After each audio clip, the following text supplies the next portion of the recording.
Hey, this is Paul, and this is one of Freddie's favorite TLC characters, McMo. I still have to get Freddie put some of those beats on his phone, but and yeah, Randos conversations.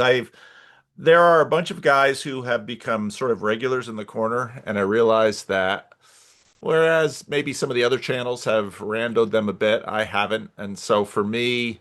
I was listening to McMo the other day talk about his parents and some other things, and I thought, gosh, I want to know more about this guy. I really want to get his story, because I've been super impressed by what you've done on weekends with your live streams and how you handle people, and I can hear pain and hear a whole bunch of stuff in you when you talk about some stuff. And so I thought I want to get this guy's story. And we talked about the fact that he'll have to be a little circumspect in some areas because of some things, but that's if you work in pastoral ministry, you get used to that. So Get the full scoop at Midwestuary. that's right, in person, no cameras rolling. That's what estuary's for, no cameras rolling. So well, you talked about, again, one of the things that caught my interest was you said some really wonderful things about your parents. So tell me about the home you grew up in. Yeah, I came prepared. If you don't stop me, I can make your job very easy today, and we could probably get to like hour three before I even get to the mega church. So uh, I'm gonna Well, have to be. I'll try and keep you rolling. I'll have to be expeditious. Um, Or we have to just do another one sometimes. It's just McMo that's true. Part One, the early years. So I wanted to begin by telling you about my grandfathers, because I Beautiful. had two pretty. Well, I've just heard you talk about your grandfather enough to know that kind of. I think when you've got a good dad and two good granddads, or at least one good granddad, it's worth talking about. So, Yeah. um, my two grandfathers kind of represented opposite ends of the spectrum in terms of white society in Savannah, Georgia, which is where I'm Mm. from. Um, my mom's dad was a used car salesman, and he was notably one of the first, if not the first, white used car salesman to sell to black people in Savannah. And so that was kind of something that side of the family was very proud about. There are some celebrities in that side of the family, so I can't talk too much about them. But ooh, ooh, ooh, ooh. A couple people in the corner know who I'm talking about. But Okay. I'll get it at Midwestuary. yeah, yeah. Then the stuff will come out. Well, celebrity has levels. It's not. I'm not related to the Kardashians. It's I'm just some. related to the Marx Brothers. Yeah, that's true. That's true. I forgot about that. Yeah, that's a good one. That's good. But yeah, no, it's not that bad. I mean, when I tell people about my mom's parents, just think like the fancy posh Southern folk of like Mm. Midnight in the Garden of Good and Evil. That kind of. Not that I think that they were up to that nefarious of activities at their dinner parties, but they were throwing dinner parties. Um, so then my dad's dad was a rural guy, and then him and his brothers got drafted to be on the cleanup crew for World War II. Um, and when when he was in Savannah, he married my grandmother, and they owned a little store. And then when he got back from the war, he did not want to be an entrepreneur anymore. He basically got the good, stable union factory job at the local union paper mill. I think it was actually called Union Camp. Um, and then that's kind of where but then so both he and my grandmother were extremely rural. Grandmother grew up to an alcoholic father, abusive Mm. in more ways than she was willing to tell us. Mm. Um, but so it was kind of this like very low class, like used to farming, shear cropping, and working. Like my grandfather, before he had a stroke when I was a teenager. But the other thing to know about both of these men is that they were both pranksters and jokesters. Mm. So my mother's father was more of like a Carson Daly kind of. He liked saying things and doing things that people didn't notice, Mm. or that one person in the group noticed. And one of my favorite pranks of his was he never took a photo correctly, so he would always change one minute detail, whether it be like an eyebrow or crossing his eyes. Every photo we have of him, there's one thing that's kind of like slightly off, which is just like the funniest. It's like the funniest lifelong prank because he's old enough to like see cameras kind of come into vogue, and he just kind of Yeah. never thought that it was like that important of a thing. Yeah. Yeah. But then my other granddad, he was a joke book guy, so he had the 100 clean jokes, and he was the one to pass out some juice, like some gum or some candy at church, and basically it comes with a joke kind of a thing. And so I was raised by these two grandfathers who both valued being funny, and then my parents also valued being funny. So being funny was a big part of my story growing up. So all of Um, your extended family was in the same region Yep, geographically? we were all in Savannah. So I Wow. was I was closer to my dad's side because we went to the church that they kind of helped started, or that I think that they were like they were in the second generation of families basically to join the church right after World War II. Hmm. And so it started out as a rural church when they first moved out there, and then by the time I was born, that's basically like the suburbs now of Yeah. Savannah. Um, and so I grew up at this very small, very like my grandmother was my dad's mom was a child. She was one of 13, 12 of which Wow. were girls. So 12 girls, one boy. The boy's name was Sonny, which is funny. And they all have nicknames, and I can't get into the nicknames because they're just inappropriate. But they were of a time and place, but another teaser for Midwestern. I'll tell you my. But anyway, so I grew up with this like very kind of low church, familial like old ladies telling me that they had changed my diapers like when I was far too old for that kind of thing to be appropriate. And then people bragging that they had changed my father's diapers and my diapers, Wow. and comparing, contrasting the process. So like, and it was so small, it was very tribal. It was Mm. well within the Dunbar number. Um, and so, yeah. And What my kind of a father, church? so Southern Baptist. Okay, So, but was it, I mean, because Southern Baptists have their flavors too.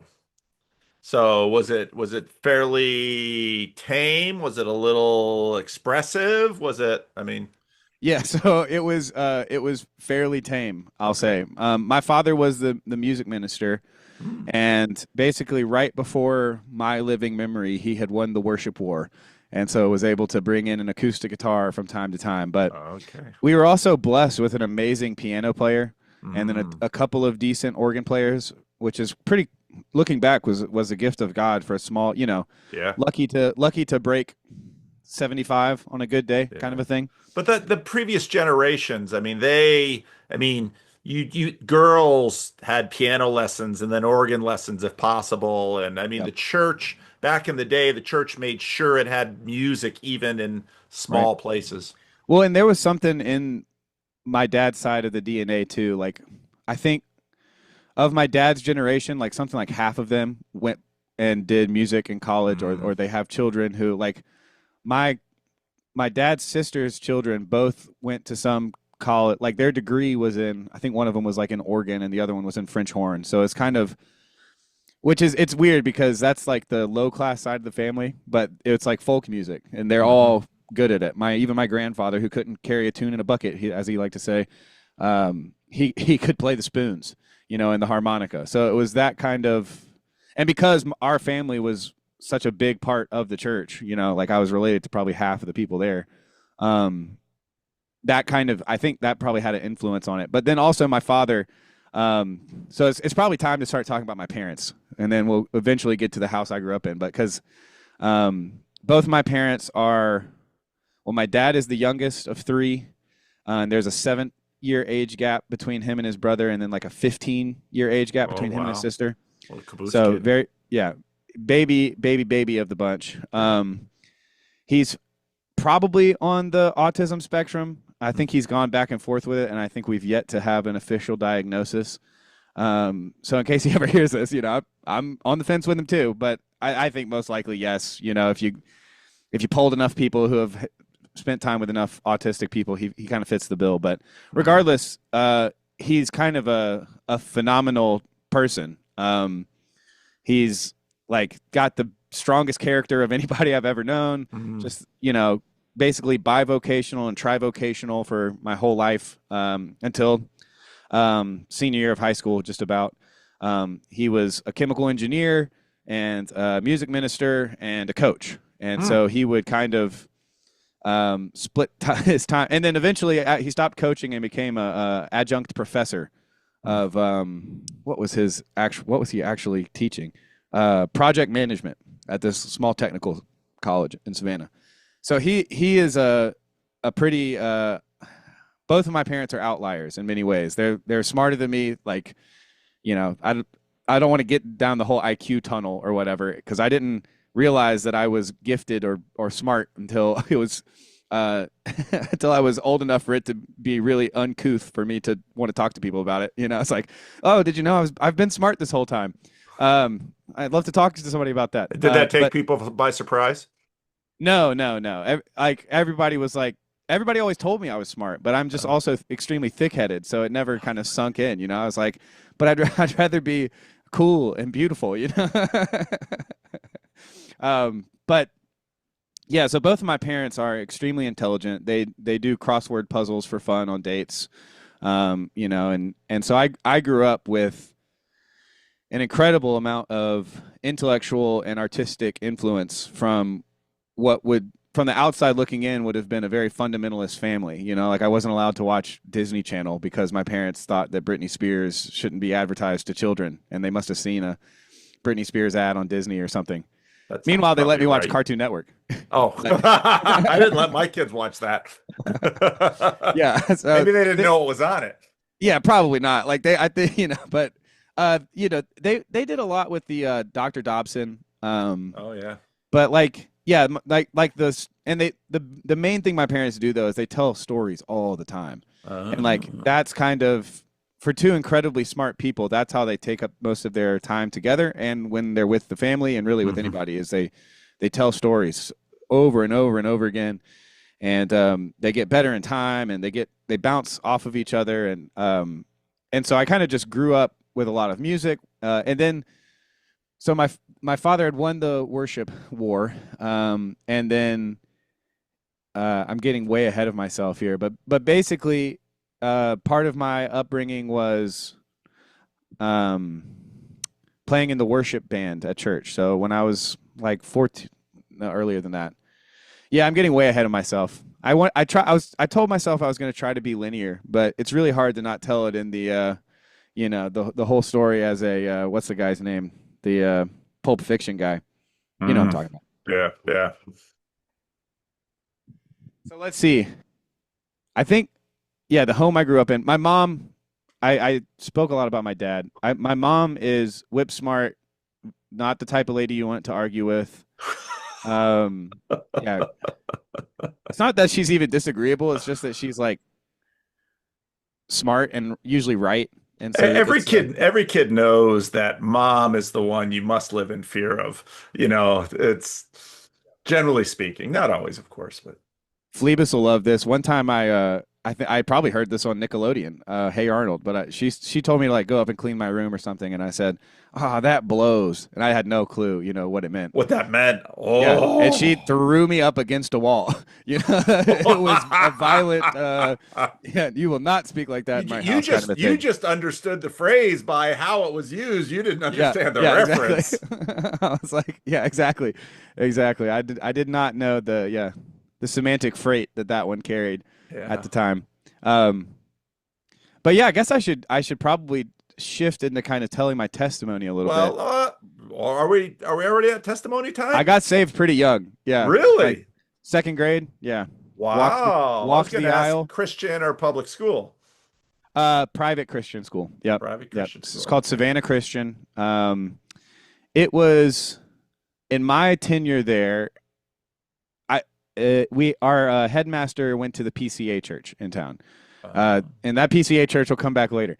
But but roughly, so my grandfather, my mom's dad, went to this private Christian school at pretty soon after it was kind of set up, and I believe, if I remember correctly, it was basically set up to be the Protestant version of. Basically, there was a very there's some very strong Catholic schools in Savannah, and then there was a kind of high church Protestant school Anglicans, that was, Episcopalians. yeah, like but and Jews too. Like that Yep. was it was kind of already the FDR kind of Secularism. It was Yeah. it was the like you Yeah. get it. It was blue church secular, and so there became this niche for a more conservative but still kind of college preparatory school, and so that's when my grandfather went, and then he sent my mom, and then my mom and my dad sent me, starting in first grade or kindergarten. Well, yeah, kindergarten. So that was my K through 12 experience. Mm. Yeah, lots of good things to say about it. Yeah, Creationist? don't say again. Creationist? Yes. Really? Uh, yeah, it was creationist, but it was also um, it leaned into the preparing us for college thing. So it was like we're Okay. going to teach you all of the atheist stuff or all of the evolution stuff that you need to know to pass the test, and then we're also going to give you your like worldview class and your Bible class where we'll tell you like, and even I think even the biology teacher we had and all of the science teachers I remember basically being like, you have to know this stuff because this is what the like wisdom of the world is, or however they, and I'm sure some of them were believed more or less some of it. But actually, I was kind of probably hyper aware of that kind of thing more so than my classmates, just because my dad, while I was in middle school, high school, my dad was really at the time it felt like he was like battling or fighting through some doubts, but I think it was really Mm. the kind of death throes of new atheism being a temptation for him in some way. Because starting in college and reading the textbooks, and like and reading what they say and the arguments making sense, and he's like, well, this is kind of if this is true, my fundamentalist simple upbringing can't be true. And so he was wrestling with a lot of that, and because of that, I was listening to Ravi Zacharias and William Lane Craig and Hugh Ross, like very, very, very early, like some of my earliest, on cassette tape, and R.C. Sproul, like these. Yep. My dad was intellectually hungry, Mm. and was basically getting it mostly from books and tapes. Um, and so, yeah, when I went into high school, I was like ready. I knew that like it was that well, and the big fight in our family was seventh day creationists or day age theory. Right, And right, so those right. those were the family reunion fights. And my dad was the earth is billions of years old, an old earth creationist. And that was like a pretty That's far out. radical. Yeah, yeah. He felt pretty. He held that one pretty close to the chest, which is just funny now. Like, Yeah. um, So there you, was a you so time. you Yeah. be so you how did you second grade, huh? Did you go down the did you respond to an altar call? Yep, yep. So there we had a guest preacher, um, and I will say one mistake my parents may have made was, and I think you've said something to this effect. It's not about what you say; it's like what you do, and they're watching you and watching they're paying attention to what you pay attention to. And so one of the accidental rituals that my family, there were a lot of purposeful rituals, which I'd be happy to talk about. I've mentioned them before, but one of the accidental rituals was every Sunday after church, go out to eat, critique the sermon. And so even as a pretty young kid, you kind of catch on that like when brother so and so gets up there every Sunday, mom and dad might have some disagreements, that it's not the word of God coming straight out of brother so and so's mouth. Um, but looking back, I'm glad we called him brother so and so instead of father so and so. But we'll leave my Protestant polemics aside for now. I feel like the high church Catholics and the Orthos have just been getting, or they've been. It's just been, you're just so soft on them, Paul. You need some real. We need some heavy hitters on the. They're having their moment, man. You can't rain Yeah, on their parade. yeah, you're right. I shouldn't. Don't let me get started. But yeah. So we had a guest preacher in, and I think the combination of it being a different preacher, but he also brought the kind of Southern revival. He was like a revival preacher. Like that was his gig, And so he was filling in for some, probably because he had given a revival a couple years back, and the people liked him, or the pastor search committee who was in charge of filling those And slots. and you should tell people what a revival are because there's some Catholics and Orthodox and non-believers that don't No clue. understand when you said he did a revival and you should tell them what that is. Yeah, so it's basically like a very, very tiny festival that a local church puts on, and they invite a speaker, and depending on the church, they may have like the choir may prepare a bunch of new music.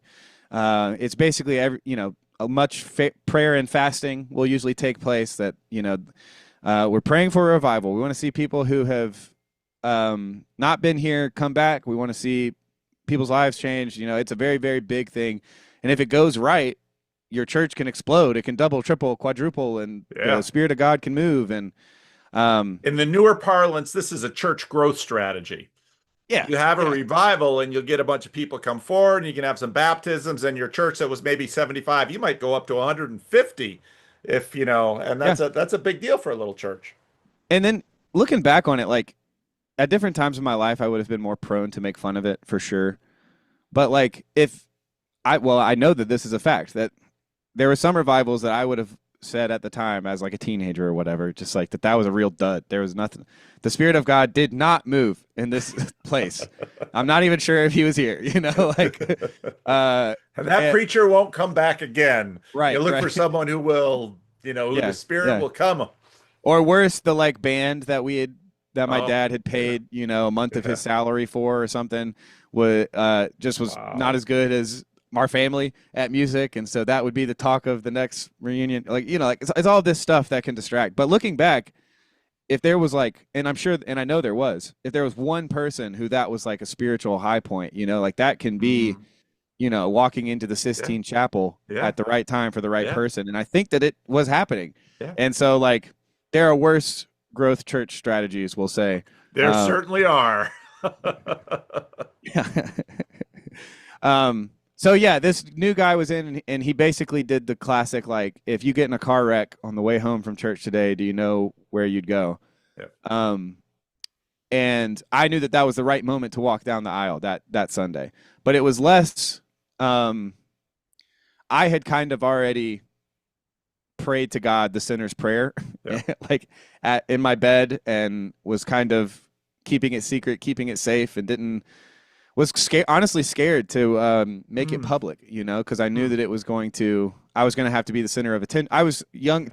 This was before I got addicted to being the center of attention, we'll say, but so I was just scared. I didn't want to be embarrassed. And so but yeah, I remember, and I sat on like the second row, like with my dad. But my mom was in the choir, and so my dad would sit with me during the sermon, and he went back up to lead the, oh shoot, what was the name of the hymn?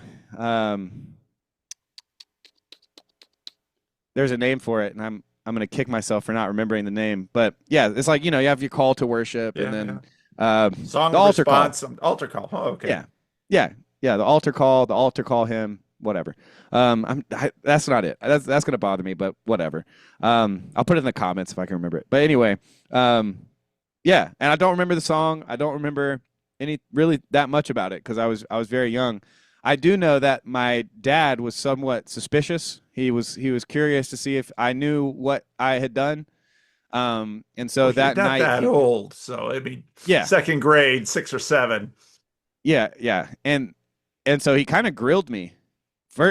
He grilled me first the night of, and kind of to see if and then the Oh, you pastor. told him, did you have an altar call every week? Yep, we did an altar call every week. Yep. That was part of the liturgy. Hold on, my wife is trying to get me dinner, and if I don't text her back, there's no telling what she'll order. So let me attend What to are the this really second. options? Well, I don't Like, want to who give should away too help much. you? Oh, that would give away too much. All right. Well, No, it's really that I know what I want. I just need a pause to tell her. I just had a little Yeah, music. yeah, yeah. Cut to the Midwestuary branding. I don't have any branding in Zoom. I know. What are we doing in Zoom, Paul? I'm old school, man. This is you gotta confess your sins on Zoom, not StreamYard. You have to keep to we have our liturgies It's made true. by Chad, so I haven't confessed any sins yet. Maybe I should. We'll save that for later. all right. So yeah, that I to this day So think you of that told your as father before you were going to do it? nope. No, I Oh, hadn't told anybody. It was okay. So he it grilled was you after the fact. Yeah, yeah. Okay. I had already been confronted with um putting together the pieces of heaven and hell and Mm, be perfect, be ye perfect, and I knew that I had sin. transgressed. Yeah, it was the age of accountability, right? And Yeah. they taught us about the age of accountability, and so I knew it Yeah. was going to come someday. And when it That's did, I pretty was early. It's usually about 13, but I don't know, little first grader sins you were doing. You clearly had a tender conscience. I did. Yeah, looking back, I definitely had a very tender conscience. I also had a little sister who did not have a tender conscience and would basically like beat me up all the time. Your little sister beat you up? 4 years younger. Well, the thing is, she didn't beat me up, but I wasn't allowed to hit back, right? And so she would just wail on me, and it hurt my feelings more than anything. You were a very sanctified youth. No, I wasn't. Well, what the problem was, I was harboring hate in my heart for my sister, and I knew it. I was like, So was it fear of damnation that drove you forward, or conviction of sin, or what? What do you remember your little second grade self? yeah, it was all of it. It was all of Oh, it. okay. It was yeah, in a sense of duty and that this is what good Christian boys do. It was kind of I could think of Aquinas like I perceived the good and I willed it kind of a Now, thing. now after coming forward, would you be allowed to take communion then, or do you got to wait? Nope, yeah, I was able to take Okay. communion. All right. The Lord's Supper, as we Okay. called it. Yep. Um, some of my earliest my our pastor would say the regular pastor, he would basically read the passage every week that was not every week. I think we did it first Sunday of the month, something like Okay. that. Um, but yeah, and I remember it being a thing that like my dad always preferred to read the Passion story rather than hear the Last Supper Mm. section of the passage First read aloud. Corinthians 11. Yeah. Yeah, yeah. My dad was like, he does it and do it in remembrance of me, not in remembrance of this meal. So yeah, my dad's got a lot of great one-liners like that, but yeah, so I would still I think that um there were a lot of aspects of Christian living that I did not understand. Getting saved that early, quote unquote, saved that early. It's Um, understandable. like there were sections of First Peter that would keep me up at night. Like I remember being in the third or fourth grade reading like First Peter or whatever on my like little kids NIV and seeing like if the Father is with us, then there is no sin, and that those kind of feelings Sure. and Sure. that was before puberty, so that just Yeah. like threw the Which opens up gasoline on the whole fire. new layers of Yeah, sin that yeah. Didn't even weren't know this really was there possible. before. Yeah, and that was kind of paired with a few kind of, I think, real theological mistakes from just some Sunday school teachers. People saying things, just dumb stuff that like as an adult you could just let roll off your back, but as a kid it's like it sticks. Like, Yeah. um, if you don't confess every single sin and repent of every single sin, Yeah. then you won't get into heaven, kind of a thing. Yeah. And that kind of, which it's a miracle that I haven't gone full kind of like, what do they call it, spiritual OCD or whatever. Um, but that kind of tension really Mm. defined a lot of my teens as I developed from a gifted child to a gifted teenager. Developed my skills of charisma. So Uh, how did that go in church then? Were you said you're doing music ministry at 14. Was your church yeah. one of these where they'd have you preach young too? Um, I never preached young. I think the most I would do is like maybe I had a speaking part in the like play, Hmm. and then I think we went on like a youth group trip, like a mission trip, and I would kind of give the like 5 minute update from the, um, but yeah, basically as soon as I started, I remember getting into youth group, going from fifth grade to sixth grade that, um, but I guess yeah, even before then we have the RAs, the Royal Ambassadors is kind of the like Southern Baptist, Oh. or it was the Southern Baptist Boy Scout kind of thing. You Oh have yeah, the religious paramilitary groups that these exactly, churches yeah, have. yeah. I broke some records in Bible memorization. I was very Ooh. proud of my all the medals that I won. But so yeah, there was like leadership stuff pretty early on, but specifically teaching, no.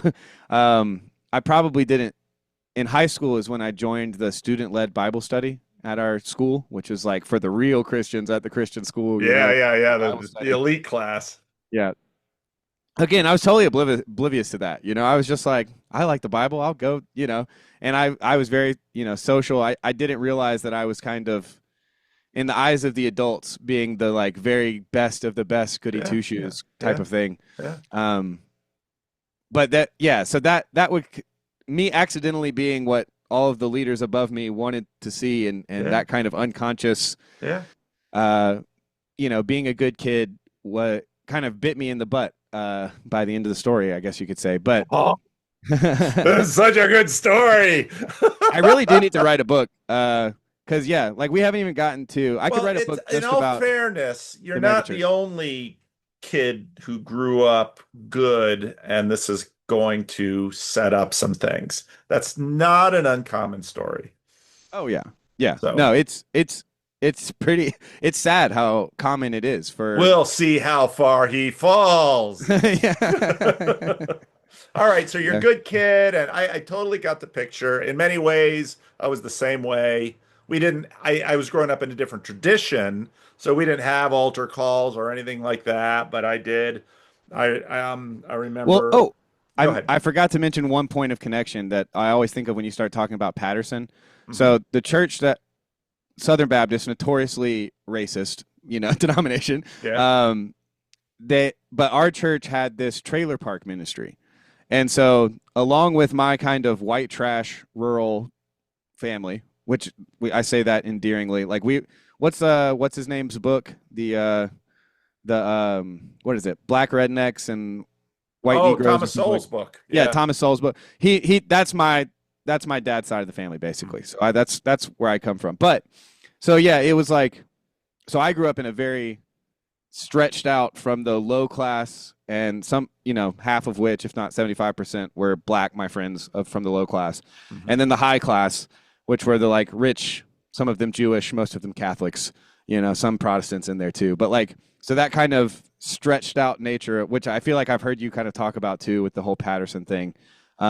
That was very much the feel of the church. There was lots of Hmm. Freddies, lots Hmm. of Ricks, like Yeah. it was yeah, it was a small church, and with the wise old ladies who gossip too much, and it's just yeah. So I've always kind of had a piece of my heart with like as soon as you started talking about, which this would have been 5 years ago now that I started watching your stuff, but Living Stones, I was like, I know Living Stones. Like I grew up at Living Stones basically. Yep. Um, so yeah, but I interrupted you So because you're a good yeah. kid. You're a good kid, and you're in high school, and you're going to Christian school.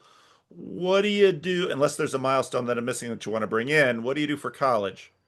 Yeah, I'll bring in a few more Okay. milestones for high school, which is um, before college. Basically, one is that the Christian school basically accidentally instilled in me a great desire for ecumenicism. Hmm. Because my best friend was Reformed PCA. We our other friend was a Free Will Baptist. And so there was already this kind of seed of So like Protestant evangelical ecumenism. it was early metagelicalism, like Early Pentecost. there was Which Catholics at our school too. I didn't really? get along with them as much. I thought that they Okay. were kind of nominal in their practices. They You drank know, a there's lot, cussed a lot. Catholics and there are Christians. I hear Catholics say Yeah, that too. I'm yeah, Catholic, yeah. but they're a Christian. I was like, So yeah, another point in there is uh, oh, I described myself to Matthew Parlato the other day because I don't know why we were talking about sports. So which is a whole nother. If you'd have asked me in high school, I was probably sports were like number two, a most important thing to me. Um, Now not so much after at all. Jesus or after your girlfriend? After Jesus, Okay. Because did you have any girlfriends in high school? I did. I tried my senior year with two separate girls. Well, I guess junior and senior year is when I was confident enough to kind of dip my toe into asking a girl out, and Yeah. neither went particularly well. Yeah. So I Yeah. was kind of Yeah, a swing and a miss for Yep, high school romance. But I was kind of grateful for it too you're better because for it. yeah, it's certainly better for it. But yeah, and so the thing I told Parlato was that basically I was very popular, but I was not very cool. I was like every I skipped lunch tables just enough for no one group to really get too annoyed with me. So I ended up being elected class clown and class chaplain. And so those were kind of my like identities going into college was class clown and class chaplain. And then the final pre-college thing I do want to hit is the combination of summit conferences, which I'm not sure. I think I've heard other randos talking about or a summit camp. Hmm. There's one in Tennessee, and then there's one out. People in the comments will know what I'm talking about. It's basically like apologetics camp. So, Oh, I've never heard of any of this. oh man, so I could name off some of the big folks that were there. But yeah, the one I went to was in Tennessee, where they had the Scopes monkey trial, Yeah, and there's a little college there. yeah, Um, yeah. Rachel Held Evans' father taught there. yeah, yeah. And so there was McDowell, Sean McDowell was Oh, my he was, yeah, big yeah, name. yeah. I remember his dad came and talked to our private school, like our school for chapel one day, and that was like a big. I remember he made some sex joke in it, and I thought that was like, whoa, avant garde, pastor making sex jokes in a Hawaiian shirt at a school chapel. That's crazy. Um, but yeah, then his son, I remember. So I went to this camp before my senior year, which is probably the height of my arrogance in many ways. But I remember thinking of Sean McDowell that he would have been a really good basketball player if he were a few inches taller. Because my main memory was not what he had to say at the conference. It was playing basketball with But him his after. skills on the court. Yeah, yeah. Um, but that ended up being a huge security blanket, or it bolstered me, and it The apologetics. yeah, yeah, the apologetics Oh. and just kind of it was very intense. So they were Mm. expecting a lot out of us intellectually, and I didn't know it at the time, again, but I think looking back, it was I didn't feel like I had to dumb down myself. Like it felt good Mm. to be smart there, Yeah. um, and and then there was just things that it kind of like removed all doubt for me to go into college because I was already kind of on the art school train. Hmm. Hmm. Um, and but yeah, just the whole experience. And I'm trying to remember. Bachman was one of the professors that spoke there. But yeah, it was what would come to define most of my life after that, which is just listening to lectures and listening to ideas and people giving reasons for what they believe and theology and philosophy. So it was kind of um, it was like real life listening to William Lane Craig, and real life listening to Ravi Zacharias, scandal noted. But I guess I should say that with William Lane Craig too, but his scandal is a different type of scandal. uh, Well, your father listened to these guys again, so that sort of tracks when you talk about yeah, growing up hearing. So then these summit apologetic camps, yeah, that totally makes sense. I grew up watching my father read the Reformed Journal, and so when I go to Calvin, Plantinga, Mao, Waltersdorf, Marsden, I mean, that's where you go and what you do. These are the elites that you aspire to be in the midst of. that same summer I went to Passion. I think it would have been Passion 2012, Hmm. Passion 2011. So that was also hugely formative. That was probably one of the first times I had ever put my arms up in worship, Well, I because don't know what passion is, you but don't know the I know Passion what passion, but Conference? no, I don't know what that is. Louis 20. Giglio? Oh, okay. I recognize the name. He's the guy that got disinvited to Come Obama's on, Paul. second This is like inaugural. Big Eva. Like you Yeah, but can't. you got to understand, I've only been on the edge of a lot of Big Eva. Yeah, it's true. It's true. But yeah, like the song 10,000 Reasons. Oh yeah, Chris Tomlin. Yeah, so yeah. I'm in the recording, in the background of that song 10,000 Reasons because I was at Passion 2012 or whatever it was. You didn't script. Uh, Yeah, if I listen real carefully, I can't hear McMo. yeah, I should have McMo! yeah, I should have screamed, yeah. Yeah. But I mean, good grief, powerful. You want to talk about like uh, psychotechnology, formation technology, like So this is a Christian conference. it took place in the Georgia Dome. It was a massive concert with John Piper talking in it. Matt Chandler, uh, Louis Giglio. I'm going to fail to Oh, they're remember all still the doing names. these things. Yeah, I can't believe you haven't heard of this, Paul. Passion Conference, a recap, Wartburg Watch 2024. So they're still talking about the 2012. I don't know what Louis Giglio, there he is. So, oh, interesting. It's this is like worship music. This was the cool kid in town. Like this was John Piper, Matt Chandler, Francis Chan, um, Chris Tomlin. Like this was for the 20 teens, basically. This it was what is it So when called? Caitlin Beatty is talking about conferences, I mean, Q aspires to be passion. Yeah, yeah. Well, I mean, Ark would learn from passion. Like this Yeah. is it is incredible. I went to Urbana once. That was huge, but I get the sense, I mean, this is worship and preaching. This is sort of the this is sort of the a later adaptation of revival. Yeah, it's the same thing. Basically the same thing. Yeah. You just do it once. It's once a year, and all of the high school and college kids come learn the new song that's going to be sung at the cool mega church in town for the next 5 years, 10 years maybe. Are they still singing 10,000 Reasons? I don't know. Yeah, Um, those songs live on, trust me. yeah. In little places like yeah, Yeah. little places. Yeah. Some I mean, it's a songs great never song. die. It's a great song. Um, but yeah, so Huh. that was hugely uh, informative. And actually, one of the reasons I went to Passion was because one of the guys who would eventually work on the megachurch or work in the megachurch with me, work at the megachurch. Yeah, preposition is Well, hard on that that one. on versus in is a big one in terms of church growth. So I had been, when I got here in 97, I sort of get thrown into the deep end on church growth stuff because I'd been doing foreign mission stuff. And then they send me to Willow Creek and it's like, oh, what's going on here? I just grown up in little, racial reconciliation, Christian Reformed churches, and now I'm sort of in the middle of big time industrial evangelicalism. And then you're, Unchurched Harry and Mary and Strobel and all of that stuff and church planting. So, but sounds like you're really in the. I mean, I was just sort of I'm in the fringe. You were in the center of this thing.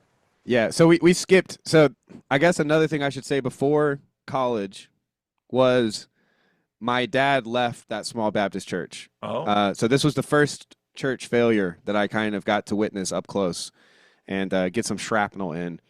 And basically, long story short, was that uh, there was a couple at the church who were struggling in their marriage and wanted to help out with youth ministry or children's ministry. And the problem was we really needed someone to help out with church ministry, youth ministry. But in kind of assessing them for the job, the pastor and the pastor's wife divulged some of the stuff that they had told him in confidence as a kind of oh um, no. just, as we're making this Yeah. decision, maybe we should have the full story. And so that kind of became the Yeah. pebble or the snowball that began the avalanche. Yeah, that'll Um, do it. yeah. And so basically, the deacons had to ask for the pastor's resignation letter. And my dad was one of the deacons, music minister, and basically held the church together for a year or two. And then they got somebody else as a pastor. And I remember my dad having to preach a sermon a few times, which was like very strange, very weird. Um, and then the new pastor basically did not like my dad at all and thought that, he wanted to come in and right the ship, and he felt like my dad was part of the old guard that Yeah, was yeah, yeah. It's pretty common with doing a the same transition. things. Yeah. Clear the So, deck. So again, it depends on the ecclesiology, how the church runs, but clear the deck so the new man can have his vision and get the team around him. It's the new administration and get that thing going. So if you're yeah. part of the And old, yeah, and looking back, like now now that I've basically had a very similar experience, or at least I didn't know what it meant for my dad to kind of lose his ministry at the mm, time, and how difficult that can be, and the yeah, loss of purpose yeah, and identity, and this is what I do every Sunday, yeah, Wednesday. All of that stuff was like crashing in on my dad right as I was about to kind of leave the nest. And so, to the extent that my dad made any mistakes in raising me, it was around that time, where he's got kind of all of that stuff just like really pressing in on him.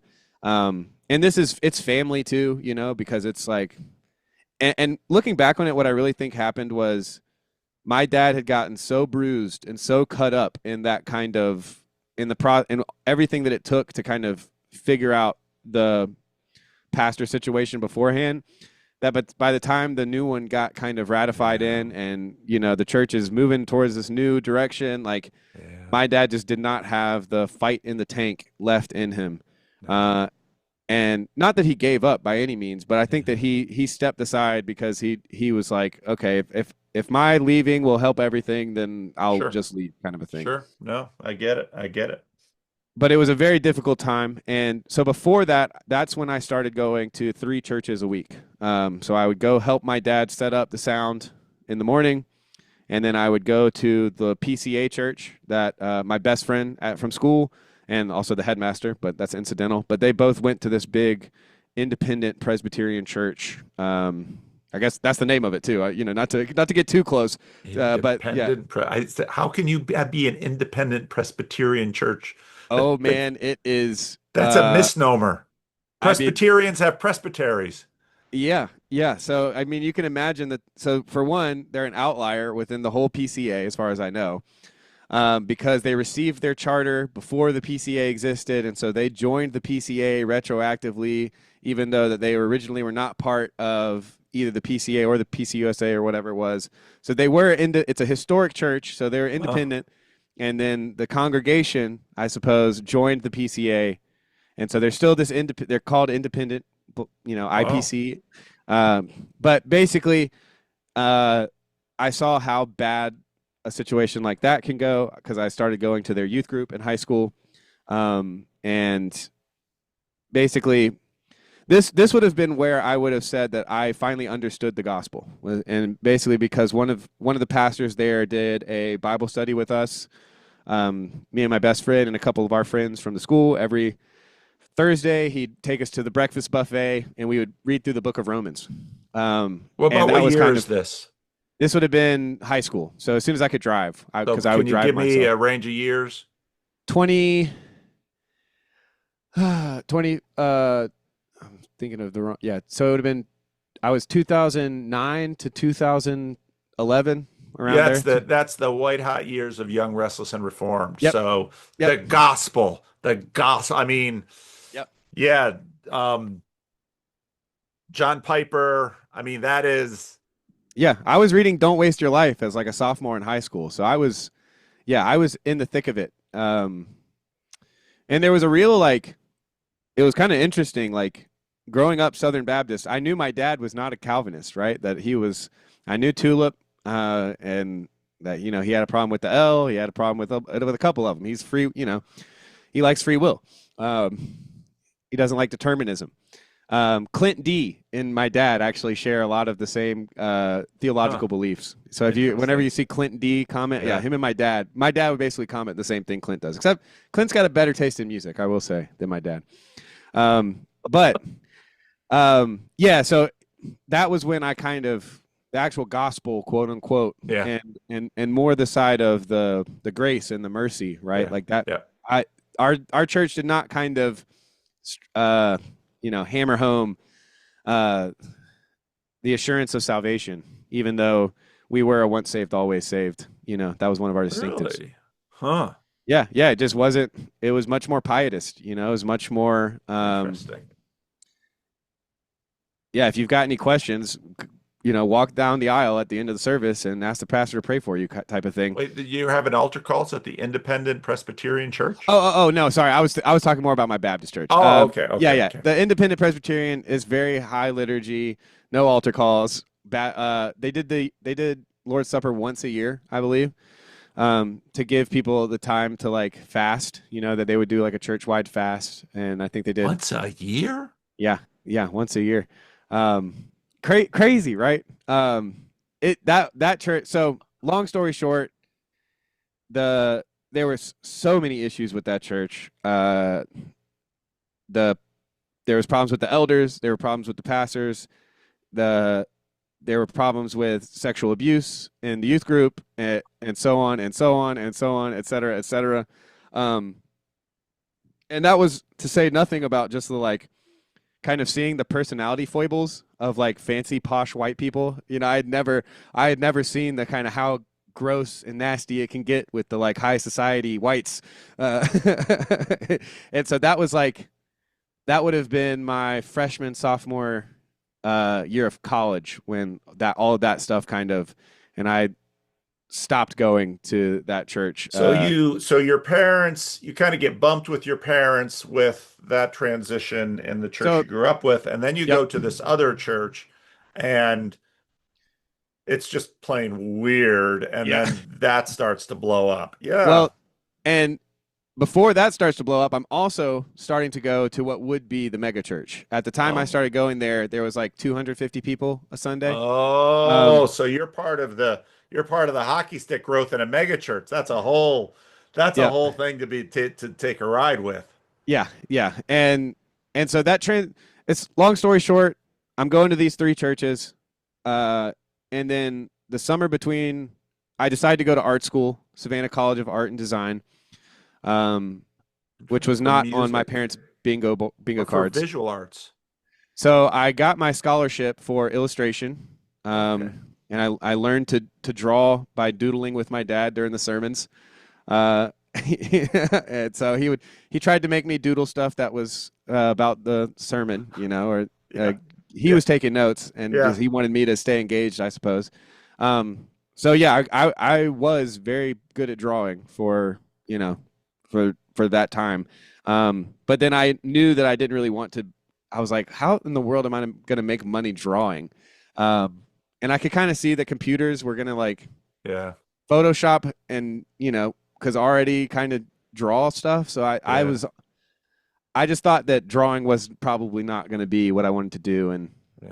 even though there's people in my family who are professional artists back in the day, but it just, I wanted to do film. I was like, I watched Lord of the Rings and all the Oh. behind the scenes, and I was like, this is what I want to do. I want to make movies and I want to be funny. And I had had some reasons to think that I might be good at that in high school too. So I got all of my scholarships and accepted into SCAD for drawing. And then I immediately, day one, said, I'm doing film. Um, and that ended up not working out. I ended up switching to sound design, which is kind of um, about that's a good place to kind of jump back over to the mega church and kind of talk about its growth. Um, because as I'm going to school for this stuff, basically a lady who is the like every church that's about to explode has the like a hyper competent woman at the center of it who's sometimes like the first staff person hired, or even if they're just like a volunteer, like there's always this one like hyper competent networker, cheerful, joyful servant. Like usually, well, I was gonna make a bad joke, but yeah, you have to have this kind of rock star at the heart of the church. And so the one of that church basically asked, like, "Hey, do you have any experience running sound?" And I kind of was like, "Well, yeah, I grew up doing that for my dad, and I definitely know how to do that. And I'm also kind of going to school to learn even more about it." And so that's when they basically asked me to start volunteering. And so I volunteered, and then they started paying me $50 a week to do it. And then I became the only sound guy. And then that's when they hired me. At first, it was part time. And then after a year or two, it became full time. And when Wow. I, yeah, That well, church must have grown. Yeah. So in those 2 years, we went from about 250 to like 750, 800. We went from one packed out service to three packed out services. Yeah. Um, and it was all because the sound sounded so good. No, no, I don't. no, not at all, not at all. No, it was there was a lot of factors, which we could probably do a part three, part four about all the things I learned and all the different personalities, um, and the different dynamics at play when you've got this kind of rocket ship, um, and all of the conscious stuff that was going on, all of the unconscious stuff, all of the um, right decisions that were made, all of the mistakes, all of the things that we saw coming and avoided, all the things we couldn't avoid. It is uh, like if I ever write a book, it will probably be on my experience at the megachurch Really? because it's just operatic with the characters and uh, it already has a really good way of telling the story, which was I would do it in chapters because this is basically during the whole time I worked at the megachurch, got married, stopped going to like dropped out of college, um, all the whole time I every single week I was going to lunch with my dad on Wednesdays at the Oh, same place because my dad likes rituals. You know, going to the same place okay. every week But is that's makes him happy. wonderful. Oh, incredible! I have the best relationship with my dad than anybody I know. Like, period. I don't know, like, literally, legitimately, don't know a single person who has a better relationship with their dad than I do. Wow. Um, and there's lots of reasons for it, but in this moment, I'm just pointing that out to say I've already got the perfect like story vessel. I can do it in these chunks of like explaining everything to my dad the whole time, and he, him, and my mom started going to that church with me when I was doing the three. So I would I would wake up super early in the morning to basically go to all the three churches, and then my mom and my sister would join me after their service while I was at the PCA.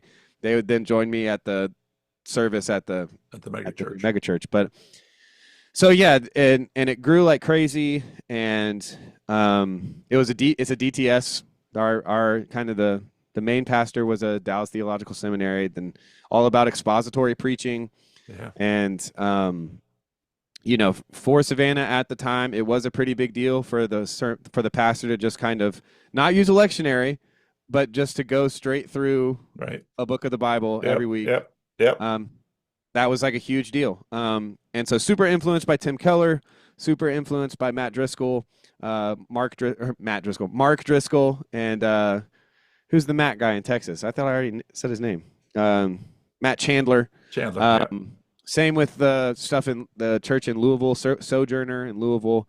Um, and so there's lots of connections, you know, like I could name drop friends of friends for the big evil world, you know, and it was kind of this very crazy experience and just meeting famous Christians, you know, and having them want to come talk to our pastor or our pastors Yeah. wanting to go talk Yeah. to them. And Well, those mega churches became sort of developed their own little constellations. I remember in the Christian Reformed Church, one of the things that Christian Reformed Home Missions intentionally did was they would gather to the degree that the Christian Reformed Church had mega churches. Home Missions would intentionally gather the 6 or 7 pastors of those churches together. And those mega church pastors would sort of become this elite because nobody they operated on different rules. They played, I mean, everything was different for them than it was for your guy who's in a little church of 200 or less and maybe has a half other employee somewhere, bulletin secretary slash administrator. And I mean, it's a total because you're running this massive operation. You have the preaching pastor, you've got the executive pastor, you've got all this staff, you got your small groups, your youth groups, your children's ministry. I mean, these are massive organizations, especially in the South where you have, I mean, they have mega churches in other parts of the country too, but in the South, you just have the carrying capacity and the culture and the it's a population. buyer's market. Yeah. And so these become completely different kinds of operations. Yeah, it's the most competent organization I've been a part of. Maybe maybe only rivaled by my high school state championship football team. You know, just which is obviously Which a doesn't step down. repeat every year Yeah, like the megachurch does yeah, for step down year in after year. complexity. I'm going to start, I did that video. I've been touching on evangelical things. I'm going to bring back in James Wellman's book, High on God, because megachurches get a bad rap, but they, like you said, they are super competent. And James Wellman, who has basically a mainline background. So he is not theologically or politically or socially in alignment with these churches.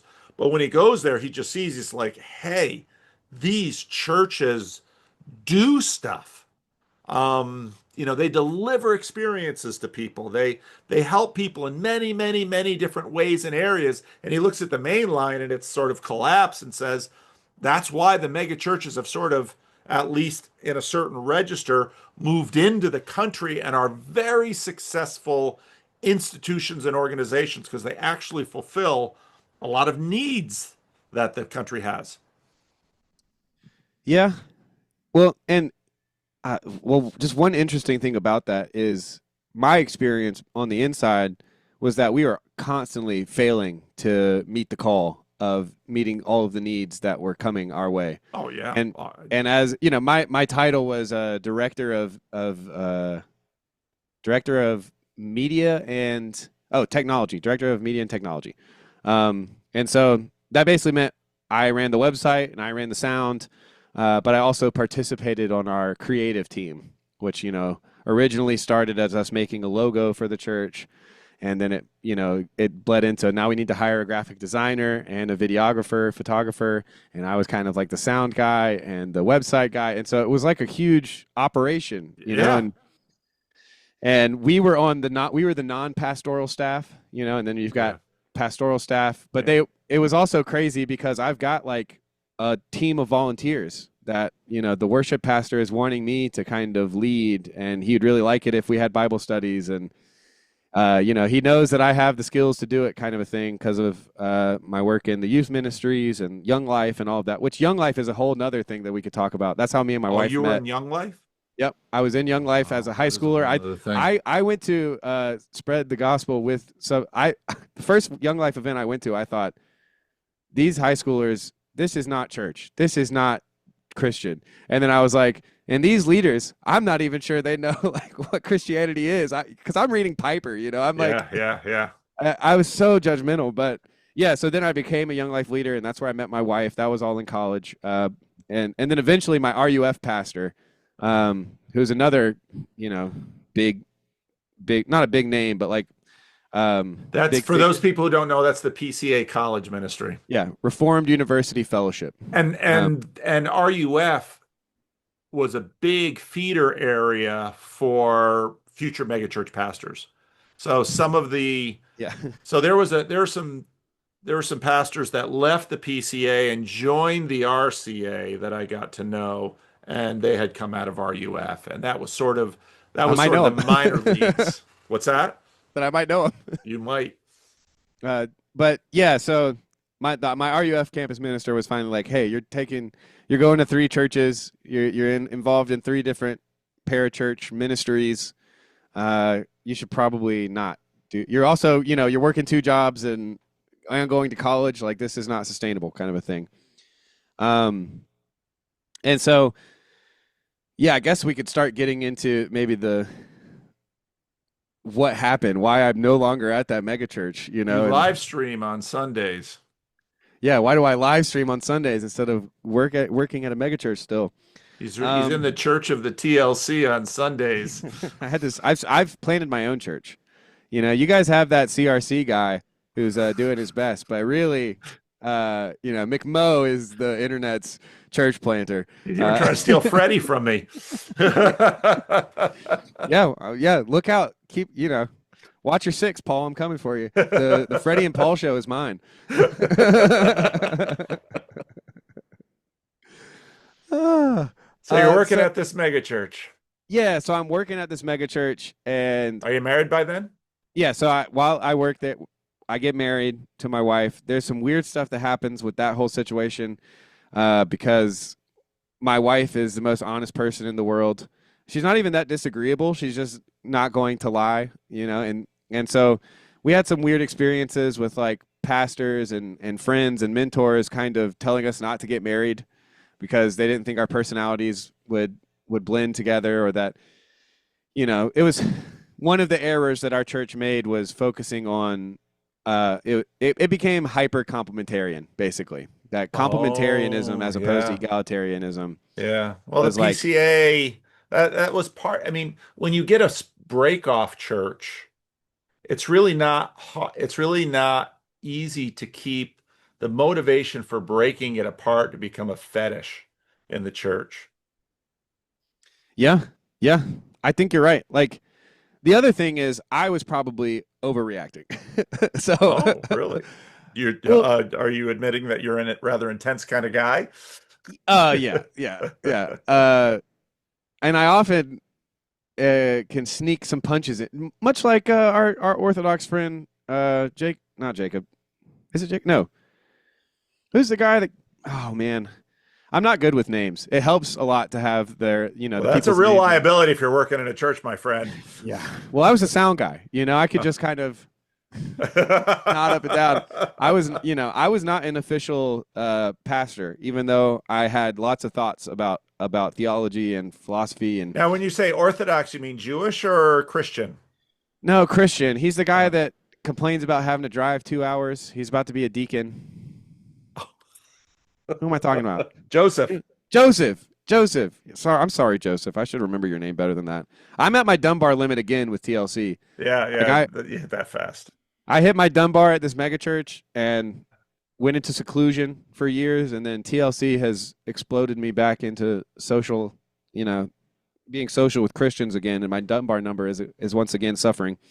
But yeah, so there were some major issues at the megachurch that I was seeing from my perspective. Growing pains. But one of the main ones was just our elder board was not elected properly. There were some guys in their 30s and early 40s who, like, for instance, there's multiple problems.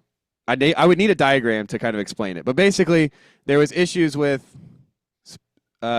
pastors and staff, and so yeah, you have the elders, pastors, staff, deacons were under the staff, basically servants. This is the hierarchy, and then you had some men who were on staff and pastors. All the pastors are on staff basically, but there's some people who are elders, pastors, and staff. And there are people who are just elders, and then there was people who were just staff. But these pastors kind of had, and then the head pastor was supposed to be just one of the elders, not have any special authority. But you can already see how the politics can kind of get very. But all of that was not really the issue at the end of the day. At the end of the day, the issue, which it normally is just sin. People, idol, like not getting along, failing to love one another. And so we ended up in this situation where we had two pastors slash elders who had small disagreement about whether we should spend more money on the local neighborhood or give more money to international missions. That I don't remember the exact details, but that's basically it. It was like, do we put more money in our community, or do we? Because we had so much millions of dollars to figure out what to do with, and this disagreement between them got so bad that they couldn't talk to one another. It became this big. And so my dad recently reminded me of this story because I had told him, and his memory is a steel trap. So of course he remembers, and he probably has told the story multiple times to help himself remember. But he reminded me that apparently we were in the staff book study for a book called The Trellis and the Vine.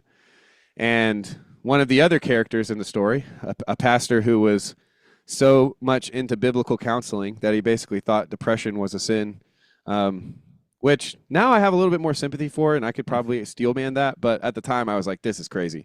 But anyway, we're having this book study on the trellis and the vine, and we finished some chapter, and he's like, okay, any questions? And apparently, because my dad told me, I like raised my hand, and I said, yeah, why aren't two of our elders speaking to one another? Oh. And so, yeah, in retrospect, I was probably quite the difficult staff member to kind of get along with. I'm sure that there were But it some was people a good point. well, yeah, that was the other thing is I was really trying to figure out how to properly submit to the elders who I could had this inside view of their immaturity.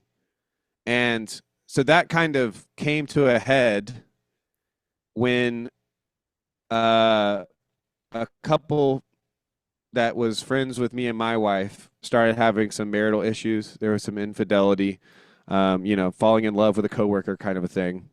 And boundaries had been crossed, and they were fighting and they were trying to figure it out. And so one group of our friends basically offered to have the lady come stay with them for a few days to try to just cool down.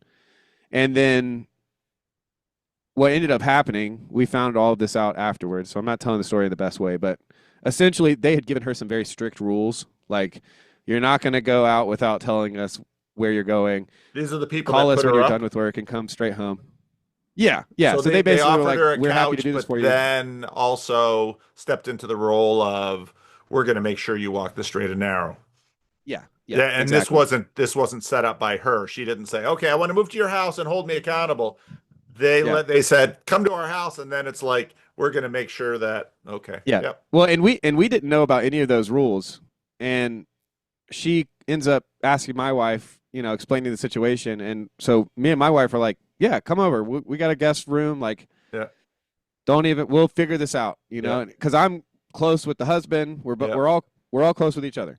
Um, Oh, and so this started the real kind of descent.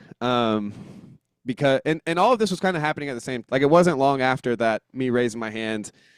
There was also a moment when I had accused our church of falling into the temptation of making an idol out of the scriptures. oh, That we were, because we were a community Bible church, and so that we yeah, prided ourselves in sola scriptura, yeah, and I was just noticing some ways in which we were kind of treating the scriptures like the fourth member of the Trinity, yeah. and it's okay to disagree with something, we let's. I'm not afraid of. I've never been afraid of a German, not even their higher criticism. So like I was all, and I was listening to. I've always been high in openness, so I was already listening to all the liberal stuff and interested and wanting to expand, expand, expand, Um, and so yeah, I became a thorn, I think, in not only my boss. There's also issues with I had 3 or 4 bosses. The senior pastor, the executive pastor, and the worship pastor were all kind of my boss. And the youth pastor was also my boss because I kind of had to work with the youth and worked in youth ministry. And so it was all kind of convoluted. But basically, the lady moves into our house. The next day or two, I get a call from the elders and I have to go have this meeting. And they basically tell me that there's only 2 places for a married woman to be, and that's for her to live, and that's either with her husband or with her father, with her parents. This is some kind of trying to resurrect some kind of Old Testament law in this or something. They were trying to bring down the hammer, and part of that is because these people were also part of the worship team and had like played music for the band, the camp, like the kids at camp, and so there was problems. They were worried about the church's witness and this kind of becoming a big scandal, like, oh, you've got a staff member who's keeping a woman away from her husband, kind of a thing. There was gossiping happening behind our back that we didn't know about, which is a whole nother story. Um, but yeah, so they call me in and they're basically like, you have to kick this friend of yours out of your house or we're going to fire you. And the or you're going to fire me was the part that like kicked me back, because I was really ready to like submit to my elders, and I was like, okay, like I'm willing to submit. And then for them to like highlight the like employment aspect of it as the like the bargaining chip or the leverage. Yeah. And so I've like tried to part of me trying to figure this out was realizing that all the stuff I told you earlier, that like I didn't realize that I was smart. I didn't realize that like I was annoying and calling out BS when I saw it. Like I didn't realize that had kind of this. I thought of myself as a very smooth operator. Like most people like me. I'm pretty charismatic. Like so, all of this stuff kind of coming to a head. Like I also thought that they would have known that I would have submitted to them out of submission to the church and not a submission to Christ. Yeah. They Even didn't like have to threaten you. yeah, that like I would the fact that they threatened me made me question their authority in the first place because I was like, Yeah. well, now I'm like, you're gonna think I'm just trying to save my job when I don't even care about this job. Like I, well, I mean, I did care. I did care about it, but like, in the moment, I was like, this is more important than my salary or whatever. This is Right. trying to keep a marriage together. Right. Trying to live out the kind of God hates divorce, Yeah. God loves marriage. Marriage will save the church in some real sense. All of these Yeah. false suppositions about the importance of marriage, even in the health of a church. Um, and so basically, uh, I, I get out of the meeting, I call my wife, and I'm like, I don't know what we're going to have to do, but I want to submit to the elders, so we're going to have to talk to our friend and tell her, I'm sorry, but we got to figure something out. And my wife was like, "Oh, oh heck no." That's not what she said. They're gonna have to tell me that to my face. And so I have to drive home, pick my wife up, and go back to the elders because she's like, I'm not taking this one secondhand. You're gonna tell me to kick my friend out of my house or my husband gets fired to my face.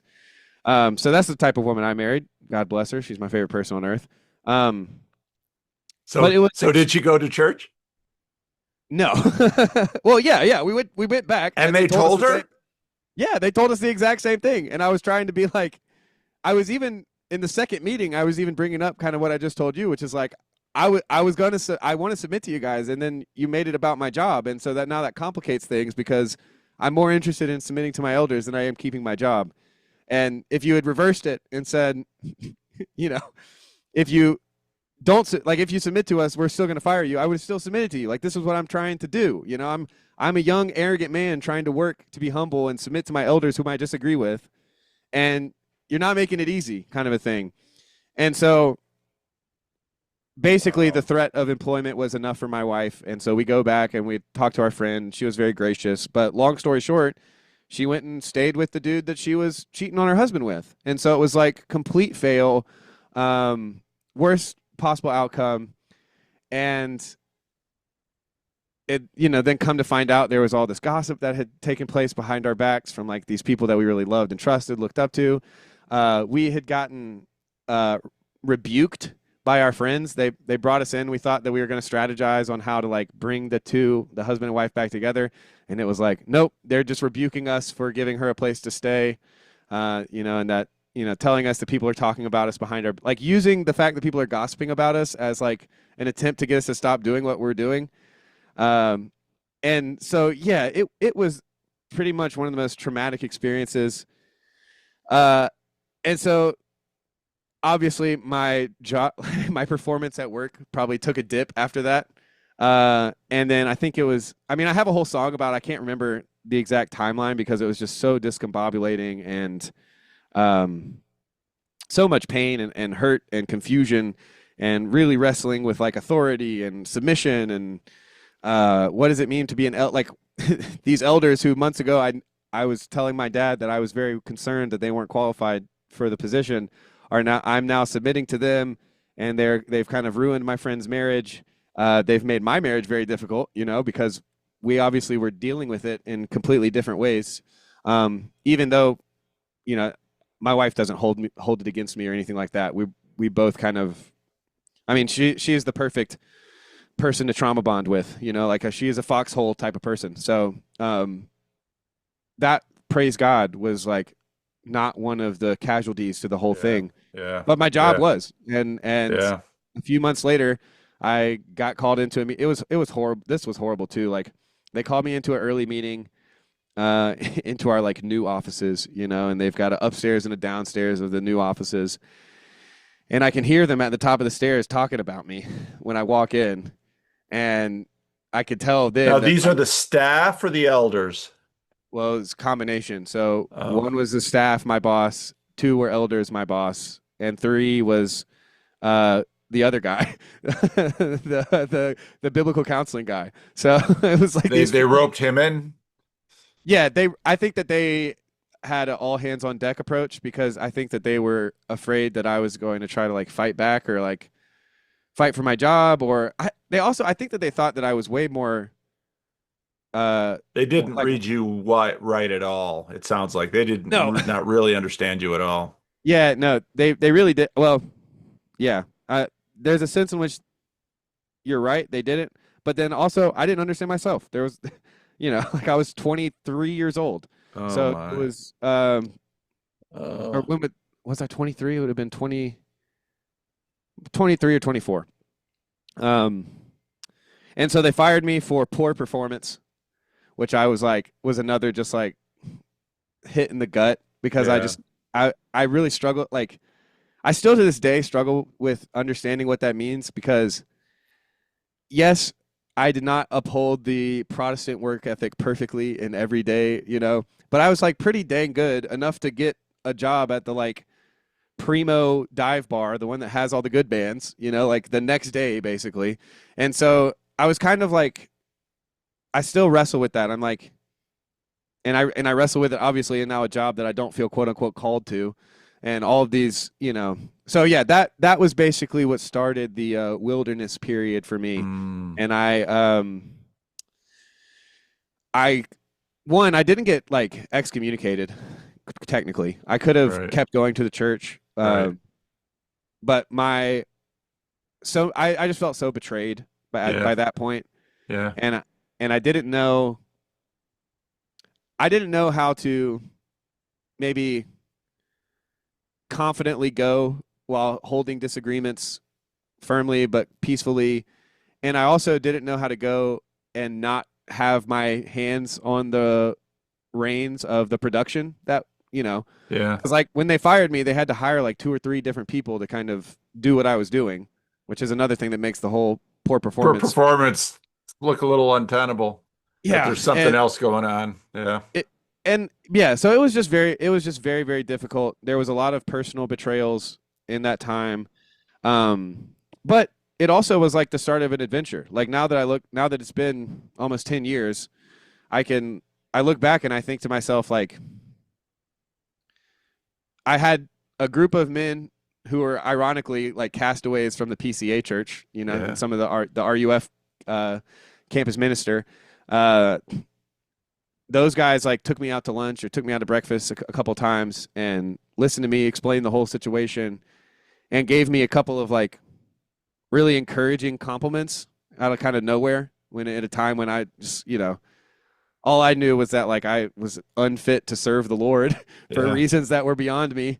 Yeah. Uh, and yeah, so that was extremely encouraging. And then I also that was about I think I had listened to a few Jordan Petersons before I got fired. And so that was that would have been like 2016, 2017. Okay. Well, no. So married in 2016. So that would have been 2017, 2018 Okay. is when Yeah. I would have Biblical started. series starts in 2017. Yeah. Yep. And so I think I had heard a couple of the biblical series and then the life falls and then I'm like in the meaning crisis, and so then I was like, I was clinging on to clean your room and the house me and my wife were living in, Lord help us, was disgusting. We had four cats. We still do have four cats. And so it was like my wife calls it the depression den, because I was working these late nights at the dive bar. She's working from home and we just kind of hunkered down and got gross. Uh, Survived. yeah, Yeah. survived. Absolutely. Yeah. I mean, there were some, I will say there were some small joys. I, for the first time without a guilty conscience, got a little buzzed and listened to some Coltrane, fell in love with jazz. But yeah, it was kind of like, well, me and my wife, I think, took very different approaches in dealing with it. I think that she kind of was like, well, that's the only, that's enough for me, God, church. Uh, Basically, I'm done with church forever. I'll figure out God as it happens, is kind of my wife's situation right now. Or not right now. It's more complex now. But back then, it was basically like two middle fingers up to everything that led me to this place. And then I think, perspective on it was I was really fighting the temptation to be the victim because boy, I felt like I had, and it was all the cliches too. That was what made me so mad was because I was like, oh man, I'm feeling that like I'm having to deal with that works-based righteousness of like I was a good guy. I did all the right things, like no sex before marriage. I don't do drugs. Like my one vice is cigars and cigarettes on a Sunday afternoon because of the stress. And you know, I have a good relationship with my wife, and I'm reading pipe. Like I was just doing all the things, and for Wow. and my perspective in that was like I must have made some big mistake or really missed something. It was the kind of like mice trying to figure out, or the cat figuring out a new home. Like I was really trying to do the work to figure out what the heck had happened and why I went from this place of feeling like I was exactly where God wanted me to be to now I'm working at this dive bar. I have to be around cocaine and like naked people. Like it, not that it wasn't like a strip bar. It was just that like people would get so drunk that there's nothing. You can get so drunk that the only thing that makes sense to do is to just get naked. And you only really know that if you're in certain places. And I don't wish that knowledge on anyone. But I'll take your word FYI, for it. FYI. But yeah, so that kind of plunged me into the wilderness, and it wasn't long after that me and my wife moved up to Asheville, North Carolina, to kind of um, the way we like to say it is we couldn't go to a coffee shop without somebody from the mega church or mega church adjacent or one of the many ministries that we had both partaken in Yeah. being there and asking us. It's like, oh, where are Yeah. you going to church now? And it's like, oh, we're not. Yeah. It's like, oh, why? I thought you guys went to CBC. It's like, yeah, we did. And I almost said the name there. He worked there and now he doesn't. And so it was, it was a whole heap of shame, a whole heap of confusion. I was really angry and didn't have anybody to like tell, like who am I'm not, I can't sue them, like there's nothing and so Peterson was very helpful to kind of keep some of that resignation, or not resignation, but resentment at bay. Yeah. And then we moved up to Asheville. I finally read Kierkegaard for the first time. And then now we're almost at 2020 when you release the video. Jordan Peterson is a Christian in Kierkegaard, which I rewatched today because it was the first PVK video I ever saw. Really? And it's actually surprisingly pertinent, surprisingly salient, because you kind of did a pretty good overview of like all the reasons why Jordan Peterson doesn't claim to be a Christian, says he is. And I didn't get to the end of the video today to hear you nail the point, but I remember just I found that was the first PVK video I watched, and then I probably lurked for another 2 or 3 years after that, and then started finally coming out of the lurk around 2023. 5 years ago. I think I remember what I was doing when I'll have to rewatch that. That's a long time ago for me. But It is. It was with me too. so when did you find that video? Had it been out a I while? I don't remember how long it had been out, but it couldn't have been. I don't think I would have found it very soon, like very far after or very long after you posted it, because I think you posted it basically right before he goes into or he had just Oh, kind of gone to Russia or something like that. Like it had just oh, occurred. okay. He had just canceled his tour, is basically when it happened. Yeah. Um, and I see this is the thing for me, and why it took me so long, I think, to participate in the corner is I never really felt like a Jordan Peterson fan. Right. Um, I was like I did like him, but he was just a list of a bunch of people that I was listening to. Sam Sure. Harris, I was listening to I was listening to all the IDW.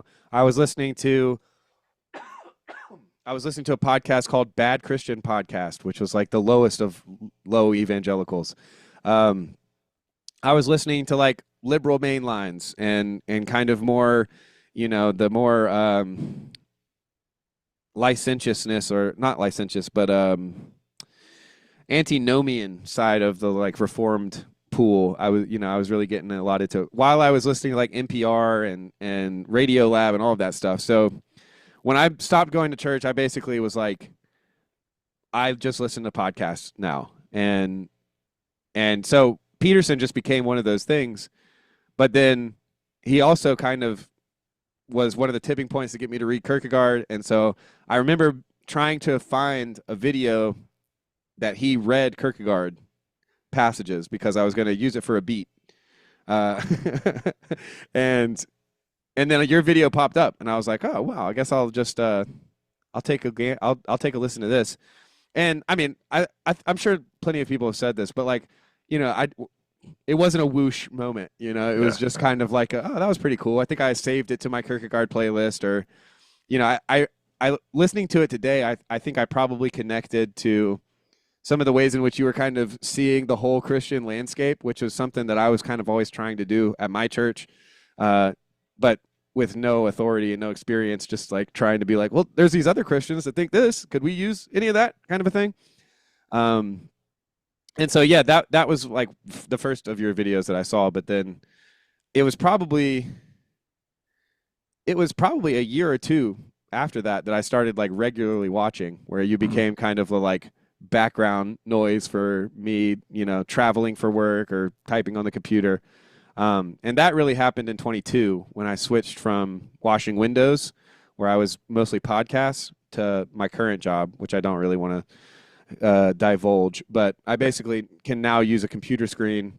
And then I also got YouTube Premium at that point. So I could also do it on my phone without having, like, could close my phone without having the video on the whole time. So Right, right. those were like the contributing factors to all bringing me into more of the like TLC. That's when I found Grim Grizz and all of that. So yeah, that's basically the whole story. So how did you first come out of the lurk?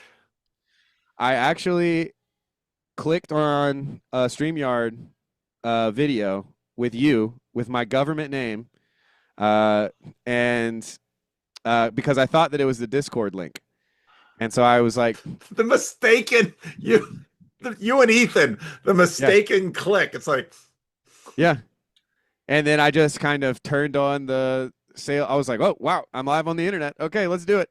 And I remember Mark Lefebvre came on and told me I was wrong about everything, and well, that's Sam Tiedemann came on and said that he had, because I was all about, I just want to talk about Kierkegaard. Still do, really only want to talk about Kierkegaard. But, and Sam said, yeah, I remember Kierkegaard being really important for me when I was in college, like Dark Night of the Soul thing. And so, yeah, I got a pretty good taste of like the big TLC hits the first time but by that time I had already been commenting a lot yeah, on Grim Grizz yeah. and Chad, or at least I was enough aware of them to, name drop them and know who they were. Uh, but yeah, that was the first time I came out of the lurk. And then I think it was like a month later, Chad called me. He somehow I don't know how he got my number, but Chad was officially the first person to reach out to McMo, which is just For crazy Chad. now. But yeah, That's not unusual. Chad's done a lot of reaching out. It's interesting when I think about it. Kierkegaard, of course, is dealing with Copenhagen and cultural this Christianity. yeah, a deep cultural Christianity, and you in the South, a deep cultural Christianity. So that makes a lot of sense. That makes a lot of sense. Yeah, Hmm. I mean church guard. That's Yeah, yeah, Kierkegaard. yeah, yeah, I grew up, with the keys to. yeah. So you really haven't had a church for 10 years. Yeah, really. Haven't taken communion in about, yeah. Not it wouldn't have been 10 years. That's too long. Because I've only been married for 9 and we Okay. left. So Okay. yeah, it's probably more like 6 or 7. But Yeah. it's years. Yeah. Oh yeah, Talk years. to me about that. You think you're just brokenhearted or falling out of habit, or it would just take too much to go back, or just don't feel any need to? Where are you at with that? A little bit of all of it. Yeah. I could probably try my best to give some sort of robust defense of you know, why through TLC I'm not forsaking the gathering, that I'm still connected to the body in some way. Um,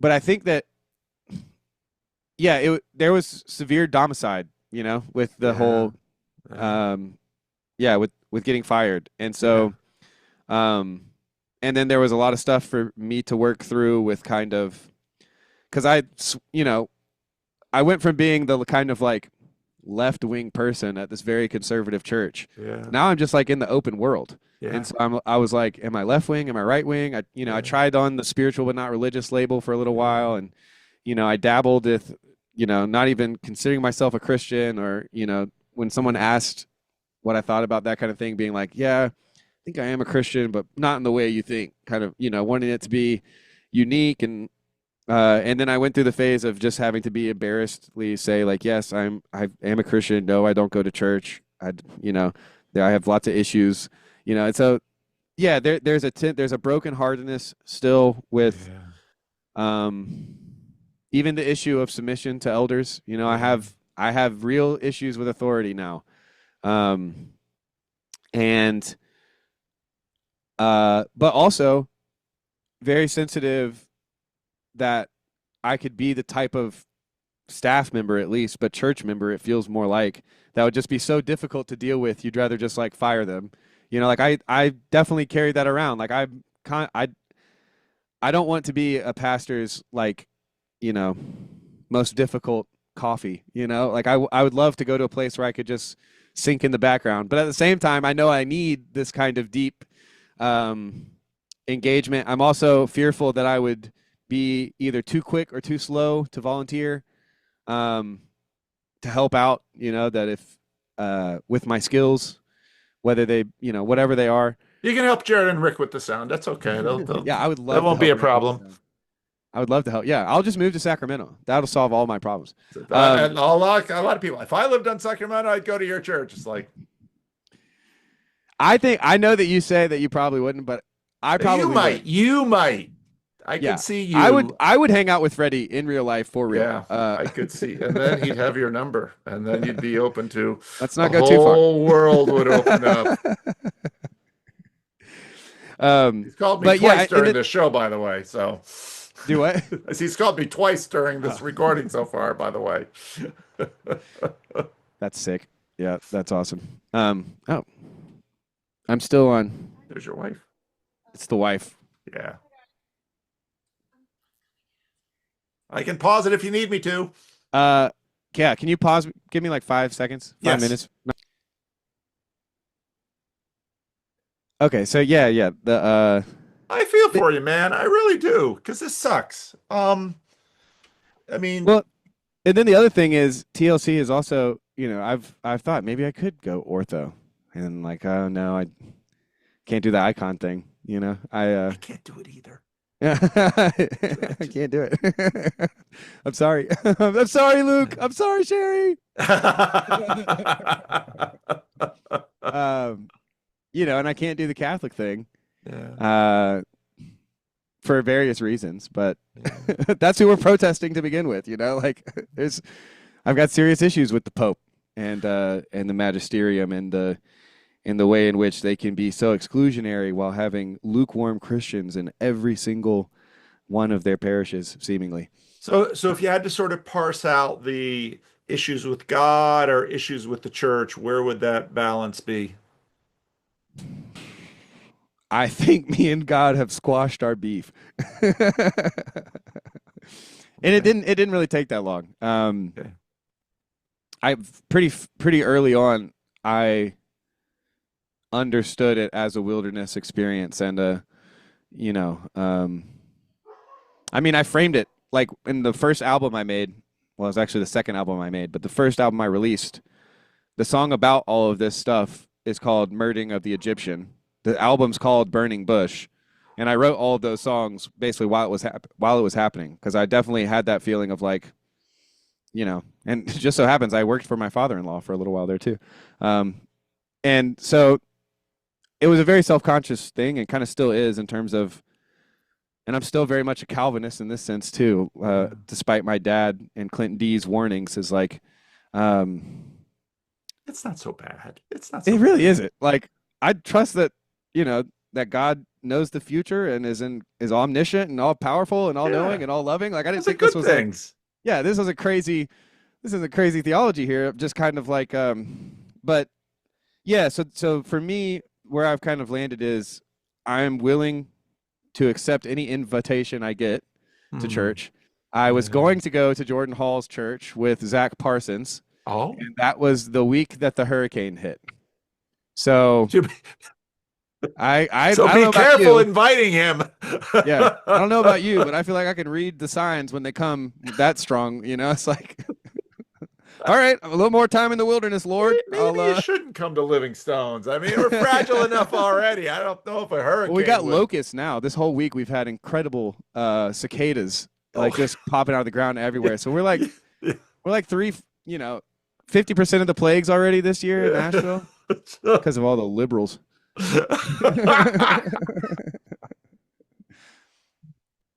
Oh, oh, oh, McMo, I feel for you, man. I feel for you. But I don't know. I'm glad you're here because I listen to you and I watch you do your thing and I see you're really good at it. You're good at fostering the conversation in the live stream. You're good at you treat people well. That's really important. I mean,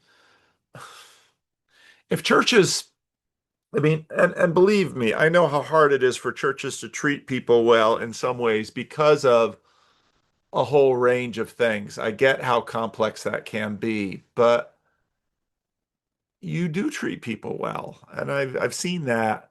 I've seen that come through, and no, I feel for you. I I feel probably for need to you. treat Neil a little better. Speaking of confessing sins, I think I'm a little too mean towards Neil sometimes, just because. Really?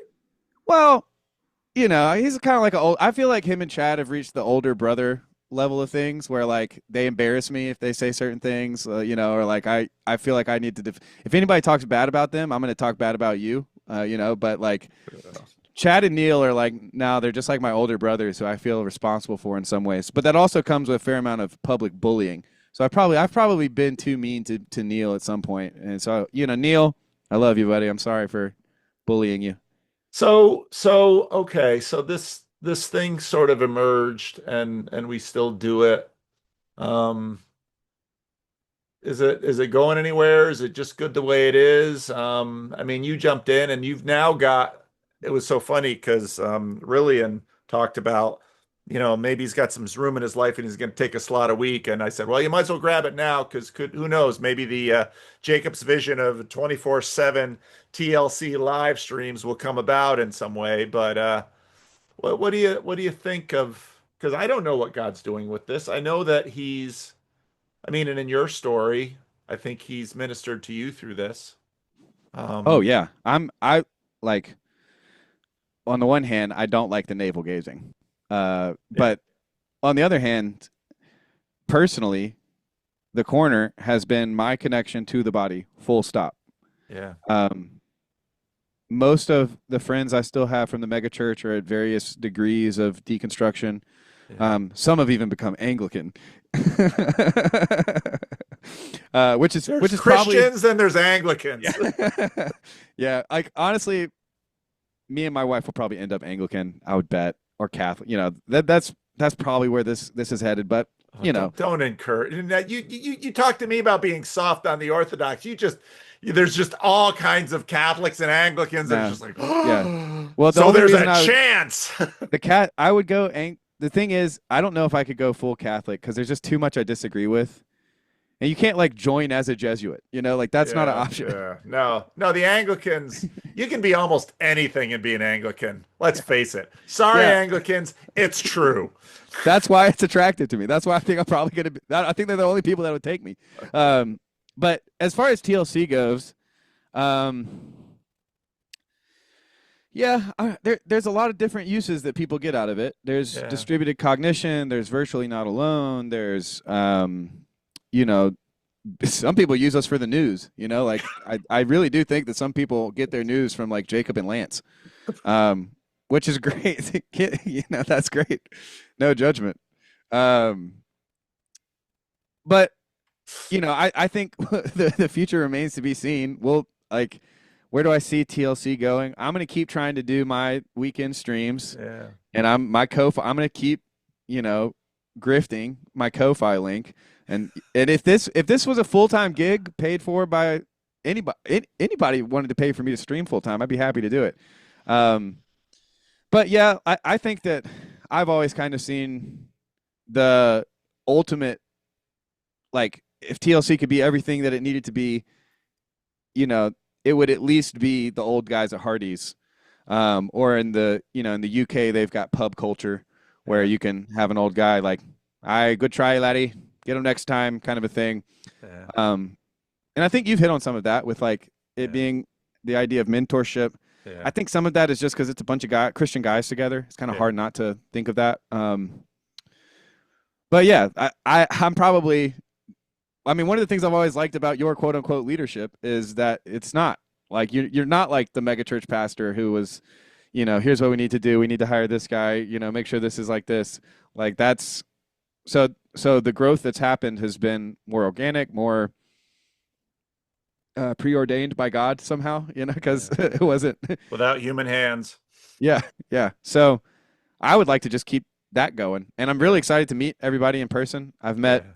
Mark Parker in person and Pete from Strange Theology in person, and I've met Dave W., the Ah, secret yeah. godfather of Yeah. Grail Country in person. Yeah. Yeah. And Yeah.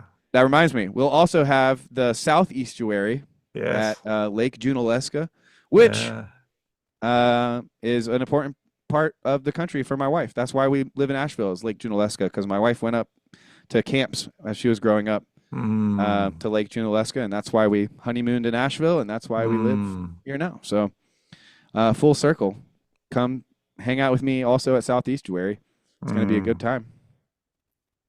Well, I'm glad you're here. And I think what you're doing on Saturdays and Sundays is super important. And I think you do it really well. And I like, Freddie, of course, every time I get to, is McMo live streaming? Open your phone and check, Freddie. And he's, I didn't this Sunday. I let Freddie down. oh, he was all right. He got on Chad's channel.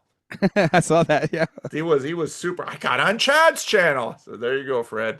There's more he's channels in. out there. But if Freddie figures this thing out, and if they have decent Wi-Fi at his house, who knows where this will go. At least Get him into he calls. Discord. Get him in Bridget of Meaning. That. He only texts me if it's super important, and I haven't been picking up the Well, I'm phone. saying the That's when voice chat. The voice chat is open. Freddie calls a lot, but he never keeps you on the phone long. So it's he's we got a few things that we got to talk about, but he's not one of these. I gotta be careful. There's nobody in the TLC, but there's some people that there are people out there in the world that when they get you on the phone, I mean, I've had one person that I could put the phone down and go do something and come back half hour, 45 minutes later, and they never missed me. Yeah. Yeah. My mom is a short call. My dad's a long call. Uh, but neither of them are ranters. They both require feedback and oh, engagement for them to keep telling their story. So, oh, yeah. but I do remember Well, one time my wife was getting on to me about not calling my mom, and then I called her, and we got done talking we had talked for like 5 minutes, and she hit me with the well, which is a southern way of saying right, this right, right. this call's done. Land the plane. Yeah, land the plane exactly, which we have to do too because my wife is cooking dinner. Yeah. Would it be okay if I prayed for you? Oh, I'd love that. I'd love that. Okay. Lord, I thank you for McMo. And his story grieves me. It grieves me. And I'm sorry for what him and his wife have had to deal with. And I'm sorry that they've been away from your church, which, Lord, is something that both of them grew up and probably assumed it would always be a part of their life. And it's not been a part of their life for a long time. And they've made their way and they have their reasons. And I'm certainly not going to guilt trip them or anything like that. But I pray, Lord, that you bless them both. I thank you, Lord, that he found this little corner and he's taken up the leadership role in it that he has. I thank you, Lord, for his gifts. And Lord, we don't know. You tell such interesting stories with us as we go, and we never know what the future holds or where you bring us or why you bring us through what you bring us through. But I pray, Lord, that you bless them both. And I pray, Lord, that you would bless them richly and continue to use them, Lord, and help them have a sense that you are using them. And I pray, Lord, that you'll be close. So hear my prayer. In the name of Jesus, amen. Amen. All right. Your wife's cooking dinner. I am not going to get in the way of that.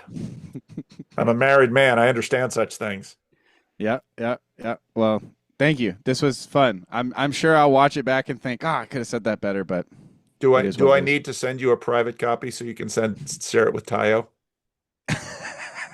Or should we make him wait?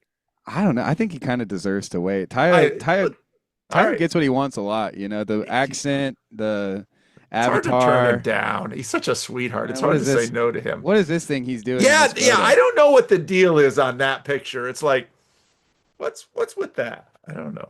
It's But cool. It is cool. all right, he's gonna have to wait then. He's gonna have to Sorry, wait. Tayo. Maybe next time. Hey, McMo, thank you so much. This has been wonderful. Likewise. Thank you very All much. right, take care. Bye bye. Bye-bye.